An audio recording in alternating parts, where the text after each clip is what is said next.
I've worked for BT for 25 years. In that time I've seen a lot of changes, really. The biggest change, I think, was when it went to digital. Most of the exchanges now are unmanned. There will always be a need to move forward. As customer requirement changes, then our business needs have got to change to go along with that.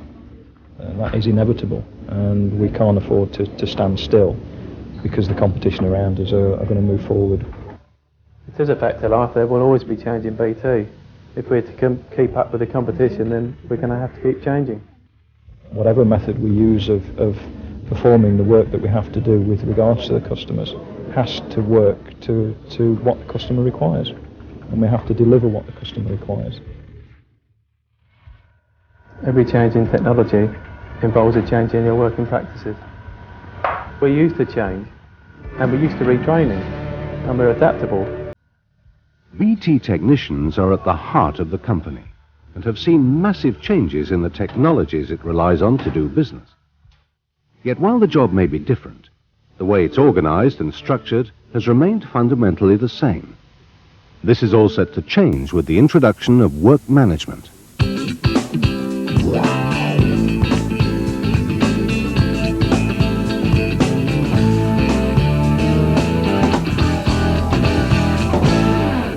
Work management in BT is the process of identifying work and then passing it out to the most appropriate technician. At its heart is remote tasking, where work is allocated from a central point in a zone. Many technicians will have become familiar with this over recent years with the advent of network operations units and the NOMS2 system. Within this room in the London NOU in Colombo House, we control the whole of maintenance for digital exchanges. We receive alarms within the NOU, we diagnose them, we try and clear the fault if we can, and if we need to send somebody to the site, then we will do so. If we need to send anyone to the exchange, it allows us to prioritise those faults to get the higher priority faults cleared first, before routine work. The setting up of the NOUs and the NFUs has changed my job by making me not directly responsible for the allocation of work to the people that I work with. They are allocated tasks remotely and have become more mobile, making my job more mobile. I'm now more of a resource manager. Being a field manager, I provide the NOU or the control with the resources they need to give a good service to the customer, which is people, transport vehicles, and the maintenance of the buildings in which they work. I work now more with the men out in the field, working with them, helping them, doing quality checks on them, safety checks, making sure that the environment in which they work is safe. Making sure they are trained well enough to do the new roles they are also fulfilling in the field, and also giving them the tools to which to carry out the work. The network operations units are the hubs of the work management process. All automated alarms and customer faults arrive at the network control in addition to any special requirements generated by the field or NOU. These are then remotely diagnosed and, if possible, corrected. If field intervention is required, the network control will generate a task on the support system and it will be allocated directly to a field technician. The work control monitors the progress of the task until it's being cleared by the field technician, and it also handles any feedback from the field regarding the task. Information about the work and the people is available for analysis by managers. To support the new process, the Work Manager computer system has been developed. This system coordinates the tasks generated by the network control, automatically allocating the task directly to the most appropriate technician. It is linked directly to the NOMS1 and CSS systems and goes beyond and will replace the current NOMS2 system. The system holds a full database of all the field tech's personal details, their skills, their attendance patterns, their attendance hours, also all the information about each of the exchanges, their location and the travel time between each of these exchanges. The system then runs an algorithm taking into account the specific job parameters for the most cost-effective man to do that job. My job as a control engineer is to ensure that all jobs meet their commitment time. I've got more time now to do what I'm supposed to be doing, which is jeopardy monitoring, as opposed to the manual allocation. The most difficult part was to accept that the system was making the right decisions, for me to see that it was doing what it was supposed to be doing. The major change under Work Manager is that I no longer prioritise my own work. I come in the morning, I log on to the system by entering a username and password. I then request a job which the system selects for me. I will not know where the next job is going to be or what the next job is going to be. It feels as though you have less responsibility now, as you can't judge what job to do in which order. The problem with me really is the fact that it's such a culture shock from being responsible for 2-3 exchanges at times, solely responsible for them, and then not being responsible, and going anywhere, doing anything that your skills dictate. I did find it very frustrating to start with. After about a week or two, I gradually accepted that it's not my responsibility if the machine is going to take control. And you do have to adopt this different attitude to the way the work is done. You can't both take control. It's either got to be the machine or the person doing the job. One of the main problems that people in the field have encountered is a whole culture change. It's human nature to be content and feel safe in a permanent environment, whereas in the field now they're moving around. But in fact what we have done is we've cleared away a lot of the work that we used to do that is unnecessary. So again, we become more effective. I think it must be difficult to accept that you're only given one job at a time, and that's being given by a machine, if you like. But it is the most efficient way of doing it, I think. The advantage of having a network-wide view of it is to ensure that the right jobs are done at the right times. If we get a priority work or customer fault and that can't be allocated to somebody, we're given an alert by the system to this fact. We would then take some manual steps to find the best person for the job and interrupt him through his present work. I found a lot less interruption, and when jobs have needed to be done, the channels have been paged. Look at this fault, or can you do an ESP test? So you suspend the job that you're doing and do it, as opposed to taking ad hoc tasks and being sort of at the beck and call of all different groups on sort of like unofficial basis. This work manager seems to have more accurately accounted for the time on which you're actually doing a job, personally speaking. Some managers probably will resent Work Manager because it will take away the direct control of staff from them. They will not, again, it's a culture change to management as well as to people, to the staff. And they must accept that they will not be able to go out and control their people all day, every day. One of the things that is crucial with Work Manager is user discipline. Because the system works to such rigid parameters, the discipline around the machine must be very strict, that people fully understand what their role, responsibility and requirement is with regards to the system from one end to the other.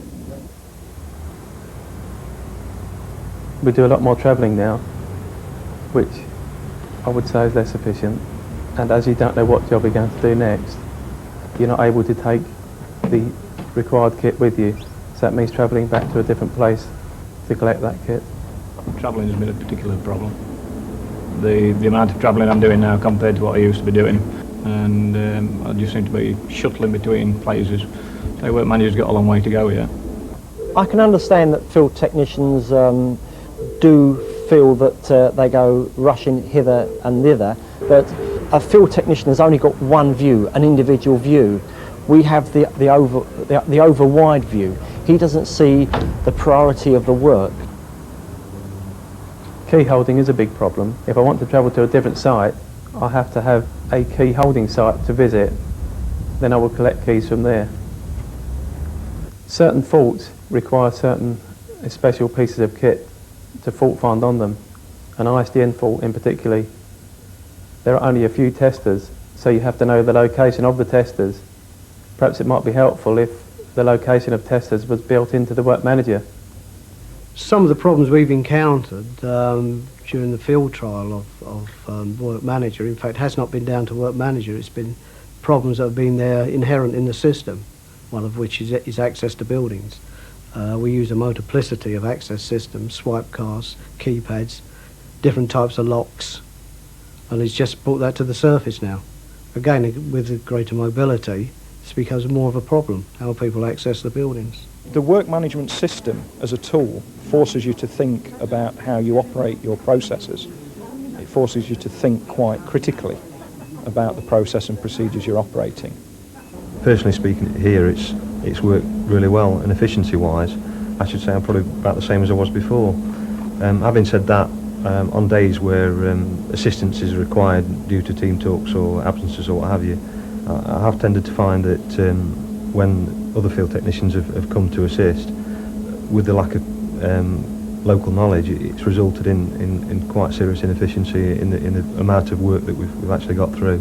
It needs really more documentation, standardising procedures, I think, would be a good step forward for BT. As we are working at the moment with our incomplete understanding of the machine and our learning processes, local knowledge still plays an important part. As we go further down the road of the machine being able to handle itself more effectively, I can see that maybe the requirement for the amount of local knowledge we have at the moment to be reduced. We need to get the data right. That's been absolutely vital. Travel data has been a particular problem. Journey times have been predefined. They've been taken from auto route data. Positive feedback can only benefit the field if they're logging the details accurately. It will impact on their future work, travel times, job durations and such like. Lots of jobs are only 15-minute jobs, when in effect it could take you up to an hour sometimes. And the problem then, of course, if it's been wrongly assessed, the work management machine expects you to finish it at a certain time, and if you haven't, it's already soft-pinned possibly an important job to you. What we have been doing is revisiting these times and putting proposals to the work manager project group that we think these times are wrong. It's clear that a lot of work is needed around both the task types themselves and the expected task durations. Work Manager is a very, very powerful tool statistically. When it's fully developed, it will allow me to get an understanding of how cost effective we are being within work control. It will also allow my colleagues in the field the ability to see how effective their people are being. The statistics as I interpret them will give me the ability to look at average times and volumes of work, and whether the volumes of work are down to actual task times, travelling times, absent or ineffectiveness. And it's also real-time analysis, which we've never had before. People, if they're honest, should have no fear of this, because it would identify areas where we're less effective, i.e. where our people start and finish, where the vehicles are based, areas of travelling time. It would make us more effective as a group. The ultimate aim at the end of the day is to provide service for the customer, and the best way to do that is to work together. We do feel part of a team, but it would be nice to have more feedback into the system as we are working at the sharp end. There needs to be the correct forum set up for people to get together and discuss the problems. I think it's absolutely vital that we talk to the field at all times. We've been running a number of initiatives with the NFU, one of which was we arranged a series of visits for all our field colleagues to come up to the NOU, and we must be continually talking. We must be building the culture to ensure that the best ideas from both sides come to the fore. The question everybody asks, without actually asking it, is why do we need a work manager machine when we're actually working efficiently at the moment, or what we perceive as efficiently? It's difficult to understand why you need a machine to improve efficiency when you've already got what we consider efficiency anyway. The old system has worked well, but for the most part it's worked well in small locations and in relatively stable conditions, and it increasingly is coming under strain. What we need to be able to do is deliver the very best of the old, but in all locations and in all circumstances. I don't think a mainly manual system is going to be able to cope with the increasing demands of complexity, of scale, and of round-the-clock service. For me, work management is part of a very bold venture and a part of a very bold vision, where we are, over time, automating what we do and taking out the uncertainty and putting predictability and pre-provision in its place. Work management is being introduced throughout BT over the coming months. Within customer field service, the same core system will be used, but accessed by a handheld terminal. Work management's exact application and date of introduction will vary from zone to zone, but its implementation will mean dramatic changes in the roles and responsibilities of both technicians and managers. Basically, work management is about the total overview, and it is difficult from any one person's point of view to see the totality of that picture. We will have teething problems. We actually need that learning process, and we need everybody's contribution to learn those lessons and to get the very best out of it. It does mean a large culture change in terms of how we do the work and how we manage the work. It needs more openness between all of us. It needs more openness with managers and between managers and the people that they manage. The implementation of work management and the work manager system is being accompanied by training for both technicians and managers. And feedback is being encouraged throughout the process, both by local management and by the national work management team. It's the next inevitable step in the progress that we were making. We've gone through controlling the work through paper systems, through local ad hoc systems, through using systems like NOMS 2. The next inevitable step was to put some sort of automatic control into the allocation of the work. Work manager is very important to BT. We must become more effective to combat the competition that is now coming into the market. We've got to get it right. That is a message I would give to my colleagues as they roll this out. Go with the system, understand that the system is there to benefit all of us and to benefit the business. Go with it and keep talking. Have faith in the system, try not to play around with it too much and let the system do what it does best. Keep an open mind, you know, and don't probably have blinkers. It is sometimes difficult to accept in the early days, but given time, you do accept a different way of working. We're at the forefront of this type of system, of an automatic work allocation system. I'm not aware of anything that compares to it anywhere else. In support of a process for managing work, work management will help BT remain a world-beating company by achieving ever better standards of service for our customers. Work management's success needs everyone's commitment, and its implementation needs everyone's contribution. Make sure your voice is heard and help shape the future.